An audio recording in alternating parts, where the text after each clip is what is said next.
Hi everyone. In this video I'll be showing you how to display the contents of a collection or table by using MongoDB query. So let's get started. So currently I've just opened my command prompt. So we need to turn this into a Mongo shell. For doing that, just type Mongo.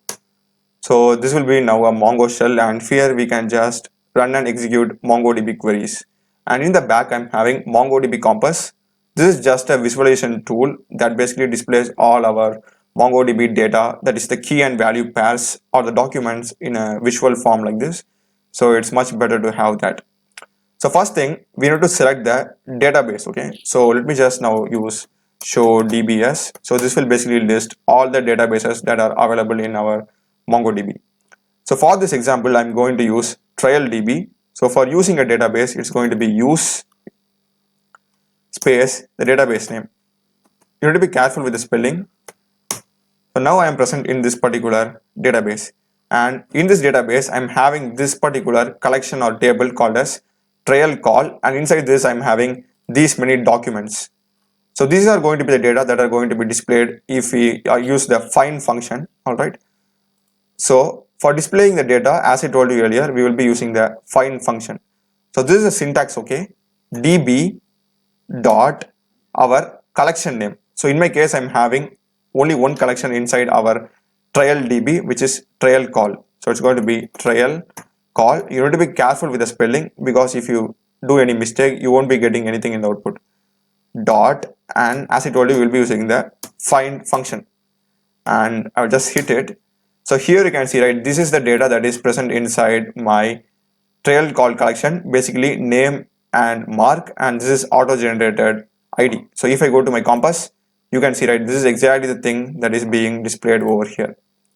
So this is how you display the total JSON or document that is present inside our collection. And in case if you want to display only a particular name or only marks, you can add this particular thing to our query.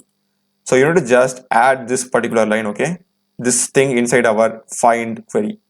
So let me just now copy this. I'll just copy this and I'll just have this, and let me just now paste it here.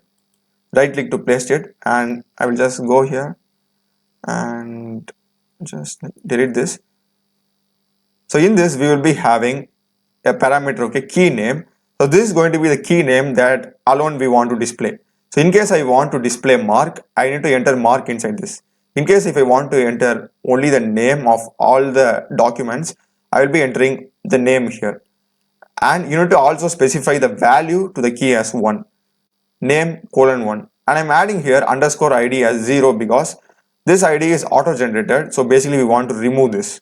So for manually removing this, we need to add this to the value 0. Alright, so in case if you want mark, it's mark :1, and this is by default you need to have this. Okay, and if you give mark 1, don't worry about name won't be displayed. You don't need to have name :0. Just worry about the column that you want to display. Alright, so let me just now go here and type mark, and it did have the value as 1. So this is all good, and I think I need to have, yeah, I think this is good, right? Yeah, everything is closed, and if I just hit enter, so here you can see that I will be getting only the mark alone. And in case if you want the name alone, I will just go here and type name, and I will just be getting name alone. So in the exact same order, but neglecting the other keys. So this is basically how you display all the data that is present inside a collection or table in MongoDB using query. So I hope you would have found this video useful. Do check the playlist of my channel. I've done many query tutorials in MySQL, MongoDB, as well as programming videos in C, C++, Java, Python, Node.js, React.js, as well as CRUD operations in MongoDB and MySQL using Spring Boot and Node.js. So check those videos, subscribe me. Thanks for watching.